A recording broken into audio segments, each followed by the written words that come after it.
जी बिस्मिल्लाहिर्रहमानिर्रहीम अस्सलाम वालेकुम। कैसे मिजाज हैं आप लोगों के? ठीक ठाक हैं। साल 2025 के अंदर पाकिस्तान में टेररिस्ट अटैक्स के अंदर 73% इंक्रीज़ हुआ। कितना? 73% इंक्रीज़ फ्रॉम 2024। जितना 2024 में था उससे 73% इंक्रीज़। भाई ऐसा क्या हुआ? ऐसी हमारी पॉलिसी के अंदर क्या तब्दीली आ गई कि इतने ज़्यादा इम्बोल्डन हो गए हमारे टेररिस्ट जो हैं, नॉन स्टेट एक्टर्स जो हैं? इसके ऊपर बातचीत करेंगे, अपना एनालिसिस देंगे इसके ऊपर। कोशिश करेंगे कि हम फैक्टर्स को देखें, वेइन करें कि भाई वजह क्या बनी। इसके ऊपर डिबेट करेंगे। कितने टेररिस्ट मारे गए, सिक्योरिटी पर्सनल और सिविलियन की कितनी शहादतें हुई, इसको डिस्कस करेंगे। उससे पहले मुर्तज़ा वहाब साहब की भी बात करनी है। कराची के अंदर एक और 8 साल का बच्चा है, उसकी शहादत हो गई है। गटर का ढक्कन ही नहीं है यार वहाँ पे। और मुर्तज़ा वहाब साहब क्या कहते हैं? अजीब इनह्यूमेन सी इनकी स्टेटमेंट्स और मेरी तो समझ से बाहर है। लेकिन उससे पहले सबसे पहले आगाज़ करेंगे अपनी continuation of the story of Rajab Bhatt के ऊपर। सेशन कोर्ट कराची के अंदर जो अटैक हुआ उसके ऊपर डिटेल दी। कल सारा शो भी किया उसके ऊपर। मियां अली अशफाक को मैंने आपको बताया था कॉल करके, उनसे भी फर्स्ट हैंड इन्फॉर्मेशन मैंने ली थी। अब आज उसके अंदर अपडेट ये है कि जी मियाँ साहब ने, मियां अली अशफाक ने, जो कि लीगल काउंसिल है, उन्होंने जी FIR कटवा दी है। कोई 12 के करीब जो वकला जिन्होंने तशद्दुद किया रजब भट्ट के ऊपर, उनके ऊपर उन्होंने FIR कटवाई है। उनके अगर आपके साथ मैं नाम भी शेयर कर देता हूँ कि किन किन के ख़िलाफ़ वो FIR जो है, एक कॉपी भी मेरे पास मौजूद है FIR की। मियाँ साहब ने मेरे साथ शेयर की थी और ये मैं आप कोशिश करूँगा कि साथ हमारी स्क्रीन के ऊपर अटैच हो जाए। वो कहते हैं कि जी नाम के अंदर एडवोकेट रियाज अली सोलंकी साहब हैं, एडवोकेट अब्दुल फ़तेह हैं, 15 से 20 के करीब और लॉयर्स हैं। और ये जो रियाज अली सोलंकी हैं वही हैं जिन्होंने उनके ऊपर रजब भट्ट के ख़िलाफ़ रिलीजियस सेंटिमेंट्स हर्ट करने की ना दरख्वास्त दी थी, इन्हीं के ख़िलाफ़। उनके ऊपर वापस आके उन्होंने FIR काटी है। इसके अंदर दफ़ातें उन्होंने लगाई है पनिशमेंट, जिसके अंदर आप दंगा फसाद की दफ़ा लगाइए, उसके अंदर राइट्स की, आर्म्ड विद डेडली वेपन की। रजब भट्ट के ऊपर आपने देखा था उनकी बाज़ों पे भी एक निशान था उसके अंदर, तो वो भी उनके पास मेडिकल मौजूद है। थेफ्ट की भी उन्होंने लगाई है इसके ऊपर। चोरी इस वजह से लगाई है क्योंकि इन्होंने क्लेम किया है कि जब इनका बैग लिया है उन वकला ने जो उन पर तशद्दुद कर रहे थे, तो उसके अंदर कोई तकरीबन 3 लाख रुपया था इनका, जो कि बाद में इनको वापस नहीं मिला। उसके अंदर क्रिमिनल इंटिमिडेशन की भी लगाई है, पनिशमेंट ऑफ सजा की भी लगाई है, पाकिस्तान पीनल कोड की सारी दफ़ातें उनके ऊपर लगा दी हैं। और उन्होंने कहा है कि भाईजान हम तो वहाँ पे बेल लेने के लिए गए थे, हमारा कोई वहाँ पे कॉन्टेक्स्ट नहीं था, लेकिन ये वहाँ पे सारे वकला इकट्ठे हुए हैं और उन्होंने तशद्दुद किया। पूरे पाकिस्तान ने कंडेम किया जी इस एक्ट को, और करना बनता भी था। रजब भट्ट जो भी कर रहा है वो उसका एक सेपरेट केस है। उसका ये कतन मतलब नहीं है कि आप उसको ला के 15-20 लोग हैं और उसको कुटना शुरू कर दें। जो लोग खुश हो रहे थे, मेरे जानने वाले दोस्त अहबाब, जिन्होंने मेरे से भी मेंशन करने की कोशिश की कि सर ये सॉफ्टवेयर अपडेट होना रजब भट्ट का बहुत ज़्यादा ज़रूरी है, माजरत के साथ साथ मुझे नहीं लगता। आई थिंक कि सॉफ्टवेयर अपडेट की पाकिस्तान में कोई गुंजाइश होनी नहीं चाहिए। ये गैर अखलाकी, गैर शरई और गैर आइनी हरकत है, आप नहीं कर सकते। कानून का इस्तेमाल करें, और अगर लड़ना भी है तो फिर एक बंदा आए और आके उससे लड़ ले। ये कोई तरीका नहीं है कि आप 15-20 लोग जो हैं इकट्ठे होकर जाते हैं और जाके आप लोग अगले को मारना शुरू कर देते हैं। I will never be okay with it. Anyway जी, ये तो अपडेट देनी थी क्योंकि कल हमने इसके ऊपर कवर की थी और स्टोरीज को मैंने अपडेट इसकी आपको देनी थी। कराची की मैं आपको खबर दूँ जी, वहाँ पे मेयर साहब क्या कहते हैं, मुर्जा वहाब साहब, उन्होंने कहा कि जी एक दिन के बाद जब ये 8 साल का एक और बच्चा, अल्लाह माफ़ करे बेचारा, गटर का ढक्कन ना होने की वजह से वो वहाँ पे बच्चा गिरा और उसकी डेथ हो गई है। आपको पिछला भी वाक़या भी याद होगा कि जो 12 दिन के बाद बच्चे की, 12 घंटे के बाद बच्चे की लाश मिली थी।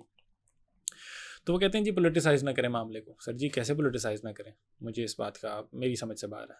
आप अजीब सी बात कर देते हैं हर दफ़ा जब आप प्रेस कॉन्फ्रेंस करने आते हैं। आप अपनी गलतियाँ मानने के बजाय कि हमने मत मार दी वहाँ के लोगों की, आप आके अनोखी एक मंतक सुना के चले जाते हैं, जो कि इस दफ़ा है कि भाईजान, वो कहते हैं कि गटर का ढक्कन मौजूद था। बात सुने ज़रा, वो कहते हैं किसी ने उठा के साइड पे रखा हुआ था। अजीब। अल्लाह माफ़ करे, आप क्या बात करते हैं सर? मेरी तो समझ से बाहर है। आप मतलब आप, वो कहते हैं हमने यूसी वालों को भाई दिए, हमने लाख रुपया दे दिया था गटर का ढक्कन लगाने के लिए, और ढक्कन थे भी, तो बच्चा मर गया, हमें उससे फ़र्क नहीं पड़ता भाई, ढक्कन तो था, वो उठा कर साइड पे किसी ने रखा हुआ था। खैर, मैं इसमें जो बुरी चीज़ है ना, मैं आपको बताता हूँ। ईदी फाउंडेशन की एक रिपोर्ट मैंने आपके साथ शेयर करनी है। वो कहते हैं कि जी 2025 के अंदर 27 लोग हैं जो कि गटर के ढक्कन ना होने की वजह से ना जिनकी जान चली गई है। यार मतलब इंसानी जान इतनी यूजलेस है आप लोगों के लिए। 27 people have died during the year 2025 just because के गटर के ढक्कन ही नहीं लगाए गए। यार मतलब इंतज़ामिया की गवर्नेंस की पथेटिकनेस की इंतहा है। There is a limit. And I think ये गटर का ढक्कन ना होने पे एक बंदा मर गया यार, अजीब सी मैं बात ही कर सकता हूँ। इस 27 में से 8 जो हैं वो बच्चे थे। एनीवे वो कहते हैं जी दिलबर था, वो अपने घर के बाहर बच्चा खेल रहा था और बस वो बाहर गया और वापस नहीं आया। उसके माँ बाप के ऊपर क्या होगी। वहाँ पे किसी ने उनसे जब सख्त सवाल किया इसके बारे में कि मिसिंग कवर्स क्यों हैं भाईजान, ये क्या मसला है, एक जर्नलिस्ट ने उनसे जब प्रेस कॉन्फ्रेंस सवाल किया तो कहते हैं कि जी हम लोगों से हमने बातचीत की और वही वाली बात जो मैंने आपको मेंशन की कि भाई ढक्कन तो है वहाँ पे, ढक्कन उठा के हमने साइड पे रखा हुआ, तो यानी कुछ भी नहीं है। उन्होंने कहा यार आपकी टोन से मुझे लग रहा है कि आपने ना मामले को पोलिटिसाइज़ कर रहे हो। सर पोलिटिसाइज़ करेंगे ना मामले को, कैसे ये पोलिटिसाइज़ कैसे ना करें। बच्चे की जान चलेगी, 8 बच्चे मर गए, 27 ओवरऑल टोटल शादियाँ हो गई हैं पिछले साल के अंदर, 25 के अंदर, 2025 के अंदर। यानी वो कहते हैं कि जी सबसे पहले मैं यूनियन काउंसिल से चेक किया, मैंने एडिशनल उनको ₹1,00,000 दिया था और जो मैंने अनाउंस किया था, और वो पैसे हमारी तरफ से चले गए, बाकी ढक्कन लगे ना लगे वी डोंट केयर। इन्होंने कहा नहीं है बट मफहूम मैं आपको बता रहा हूँ कि उसके बाद वो कहते हैं कि जी पीटीआई के आलमगीर साहब खान जो हैं वो फिक्सड वाले जो ढक्कन लगा के अक्सर वीडियोस लगाते हैं, वो कहते हैं वो भी अक्सर वीडियोस लगा के ढक्कन बना के जाते हैं, उनकी वीडियो भी चोरी हो जाती है। और सर आप मेयर हैं सर, आपकी हुकूमत है, मतलब मैं क्या कहूँ वहाँ पे आप लोगों को कई बातें होती हैं जिसमें समझ ही नहीं आती। कहते हैं इसी महीने के अंदर एक 3 साल का बच्चा था इब्राहिम, उसकी वीडियो भी वायरल हो गई थी। उसकी बॉडी 12 घंटे के बाद मिली थी, जो मैंने आपको इनिशियली भी मेंशन किया। तो अब वो प्रोटेस्ट कर रही हैं, पार्टियां सारा कुछ कर रही हैं और वो कह रही हैं कि जी बजट बढ़ाओ, ब्ला ब्ला ब्ला करो। मेरा ख्याल है कि सर आप कराची को छोड़ दें, आप लोग आप माफ़ी मांगें सबसे पहले तो, और फिर उसके बाद आप लोग कहें कि नहीं सर हमसे नहीं संभलता, हमसे ना हो पाएगा। एनीवे जी जो दूसरी चीज़ आगाज़ के अंदर मैंने मेंशन किया था कि 73% इंक्रीज़ है माय टॉपिक ऑफ इंटरेस्ट, और I like to take into this because इसके ऊपर बड़े बड़े शोज़ भी किए हैं, समझने की कोशिश की कि प्रॉब्लम है क्या, रूट कॉज किया जिसने हमारा बचपन तबाह किया जब हम बड़े हो रहे थे, हमारी यूथ जो थी। So we were forced to grow up in years जहाँ पे गोली बम बारूद। तो इसलिए इट्स वेरी इंपॉर्टेंट कि अब हम समझें कि सर 2000 से लेकर 2025 भी ख़त्म होने को आ गया, 25 साल गुजर गए हैं कि आप दहशतगर्दी से लड़ रहे हैं। वॉर ऑन टेरर की मद के अंदर पहले था, उसके बाद सारा निज़ाम चलता रहा। तो सर सोल्यूशन क्यों नहीं निकला, क्योंकि एज इट स्टैंड्स 2025 के अंदर लास्ट ईयर से there is a 73% increase, 73% increase. Sir 25 सालों में कुछ ना कुछ तो गलत है जो हमारी रियासत की जानिब से हो रहा है। कोई पॉलिसी मेकिंग जो है उसके अंदर कुछ ना कुछ तो सवाल का निशान है। There something incomplete, something is missing over there, and what is that. सबसे पहले वो कहते हैं स्टार्ट्स में अगर आपके साथ शेयर करूं, वो कहते हैं कि जी 2115 टेररिस्ट मारे हैं। बड़ी बात है जी, बड़े फ़ख्र से आप बता सकते हैं जी कितने, हमने 2115 टेररिस्ट को जहन्नुम वासिल किया।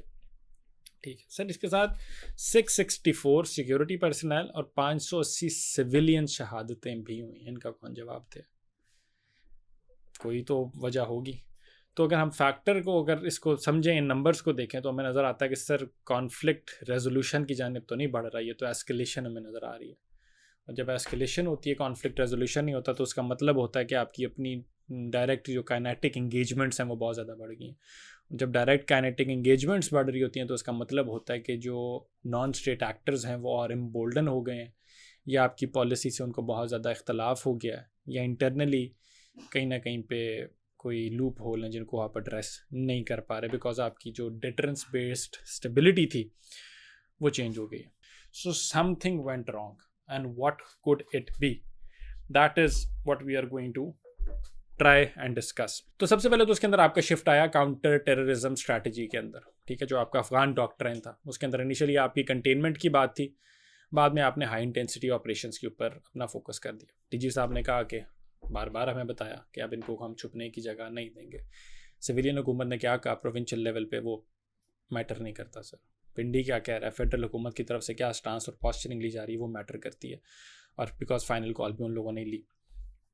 तो वो कहते हैं कि जी टेररिस्ट की फर्टिलिटीज़ बिल्कुल ठीक है, आपके स्टांस से फ़ायदा हुआ कि 122% इंक्रीज़ की। टेररिज्म रिलेटेड वायलेंस 73% इंक्रीज़ की। सिर्फ टेररिज्म की जो टेररिस्ट की फर्टिलिटीज़ हुई वो 122% इंक्रीज़ की, क्योंकि 951 थी 2024 के अंदर और 2115 हो गई 2025 के अंदर। ठीक, बाकी मैंने आपको बताया कि 73% इंक्रीज़ था।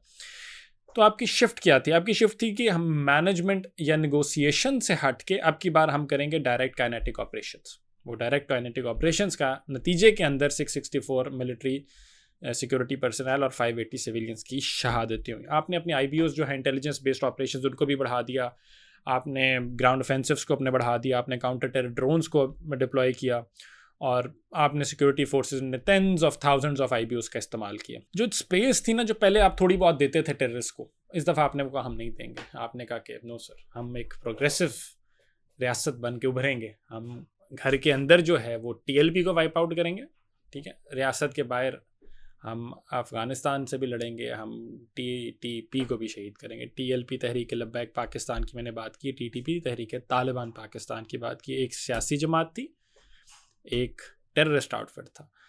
डील दोनों को तकरीबन एक जैसे ही आपने किया।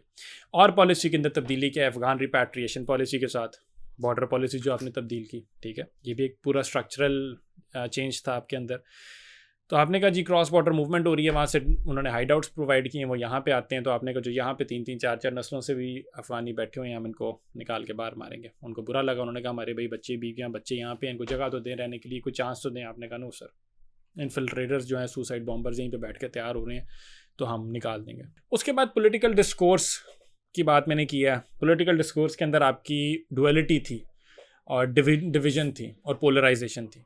लोकल हुकूमत कुछ और कहती रही, इमरान खान साहब कुछ और कहते रहे, PTI का मौक़िफ़ बिल्कुल ही तब्दील है, फेडरल का और रियासत का बिल्कुल ही फ़र्क है। लेकिन फिर इकोनॉमिक स्ट्रेंस भी उसके अंदर आते हैं, और वीक आपकी जो सिविलियन हुकूमत है वॉलेटाइल रीजन के अंदर, फिर जो बाकी फेडरल लेवल के ऊपर लेजिटिमेसी की बात है, पॉलिसी मेकिंग जहाँ से हो रही है, उसकी भी अलग बात थी। तो मतलब ना फर्टाइल इन्वायरमेंट्स हमने प्रोवाइड किए मिलिटेंट रिक्रूटमेंट के लिए। दोबारा से एक दफ़ा जो मिलिटेंट्स हैं उनके नंबर इंक्रीज़ कर गया जी, और हाई कैजुअलिटी जो है दोनों साइड पे वो हुई है। की टेक अवे ओवरऑल अगर हम निकालने की कोशिश करें तो सर इसका फैक्टर क्या है? इसका फैक्टर ओवरऑल की टेक अवे अगर निकालें क्या हो सकता है, तो कैरेट एंड स्टिक पॉलिसी है। आप स्ट्रक्चरल रिफॉर्म्स करेंगे, तालीम देंगे, इंफ्रास्ट्रक्चर बेहतर करेंगे, वहाँ का एम्प्लॉयमेंट अपॉर्चुनिटीज़ देंगे। इसके अंदर ना मुझे वो सुहेल आफरीदी साहब की बात याद आती है। वो कहते हैं कि जब ये ऑपरेशन हुए थे और इनको निकाला गया था ना वहाँ से, IDPs जो नंबर्स बहुत आते हैं, इनको 4-4 लाख प्रॉमिस किए गए। तो कहते हैं यार कौन सा सेन बंदा जो अपना घर छोड़ेगा सिर्फ 4 लाख रुपए के लिए, ठीक है। कहते हैं लेकिन 10 साल गुजर गए हैं या ज़्यादा का टाइम गुजर गया, मुझे तो वो 4 लाख रुपए भी नहीं मिला। तो ये वाले मसले हैं, छोटे छोटे से मसले हैं कि अगर आप IDPs हैं, अगर इंटरनल डिस्प्लेस जो लोग हैं, आप उनको सर जगह तो देना, उन्होंने कहाँ रहना है। फिर वही गोली बम बारूद के साए के अंदर जो नस्ल परवान चढ़ती है, ना उसके पास नौकरी है, ना उसको तालीम हासिल करने के मौके हैं, ना स्कूल कॉलेज यूनिवर्सिटी कोई है नहीं, ना अस्पताल है, तो वो बड़े इजीली ब्रीडिंग ग्राउंड बन जाते हैं। उनको बड़ा इजीली होता है ब्रीड करना। मदरसे के अंदर क्या मिलता है? रोटी मिलती है, 2 वक्त की रोटी मिलती है, छत मिलती है। तो माँ बाप जिनके 8-10 बच्चे होते हैं, चाहते ना चाहते कहते हैं मदारिस के अंदर डाल दो, ठीक है, बच्चा मदारिस का नंबर इतना ज़्यादा है। तो ये फैक्टर्स हैं कुछ, और जिन्होंने अब जिसकी वजह से नतीजा पहुँचा हुआ।